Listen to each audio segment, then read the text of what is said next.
یہ ہے فلسطین، جس کے ایک بڑے حصے پر 14 مئی 1948 سے جیوز قابض ہیں۔ 1917 میں جیوز کی کل آبادی فلسطین میں 8.1 تھی اور 1947 تک یہ آبادی 32% تک پہنچ گئی۔ فلسطین میں جیوز کی آبادی بڑھنے کی وجہ ورلڈ وار 2 تھی۔ ورلڈ وار 2 میں یہودیوں کا بڑی تعداد میں قتل عام ہوا تو اس خوف کی بنا پر یہودی امریکہ کا رخ کرتے ہیں، لیکن امریکہ ان کو پناہ دینے سے انکار کر دیتا ہے۔ ان حالات میں یہودی فلسطین میں پناہ گزین ہو جاتے ہیں۔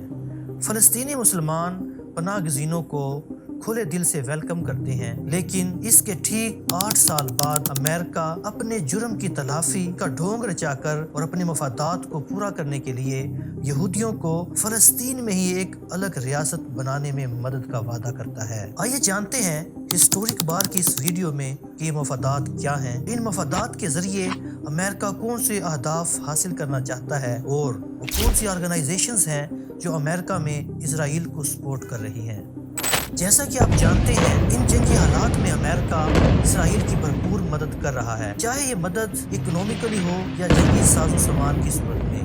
امریکہ کی اسرائیل کو سپورٹ کرنے کی سب سے بڑی وجہ مڈل ایسٹ پر اپنا اثر و رسوخ قائم رکھنا ہے۔ چونکہ اسرائیل ایک متنازع ریاست ہے، لیکن امریکہ اپنے مفادات کو مد نظر رکھتے ہوئے اکثر و بیشتر عرب ممالک پر اسرائیل کو تسلیم کرنے کا دباؤ ڈالتا رہتا ہے۔ اس کی مثال چند مڈل ایسٹ کنٹری سے لی جا سکتی ہے جو کہ امریکہ کے دباؤ کی وجہ سے اسرائیل کو تسلیم کر چکے ہیں، جن میں UAE اور ایجپٹ سر فہرست ہیں۔ حال ہی میں سعودی عربیہ بھی امریکی دباؤ کی وجہ سے اسرائیل کو تسلیم کرنے جا رہا تھا۔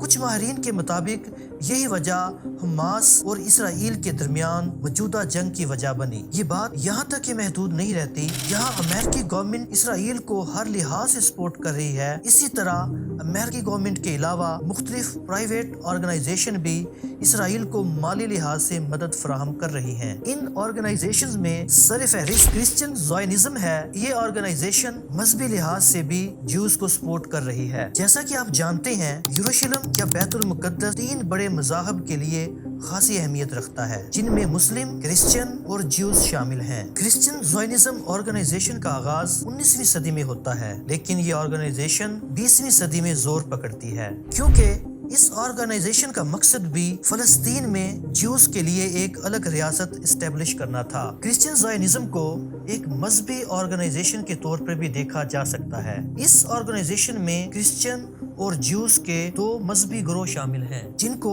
ایونجیکل کرسچن اور زائونسٹ کے نام سے جانا جاتا ہے۔ بائبل کی پیشن گوئی کے مطابق ایونجیکل کرسچن کا ماننا ہے کہ جب جیوز فلسطین پر مکمل قابض ہو جائیں گے تو حضرت عیسیٰ علیہ السلام کا ظہور ہوگا۔ اس پیشن گوئی کو مد نظر رکھتے ہوئے یہ آرگنائزیشن یہودیوں کو بھرپور مالی، مذہبی، سیاسی تعاون فراہم کر رہی ہے تاکہ یسوع مسیح کا جلد از جلد ظہور ہو۔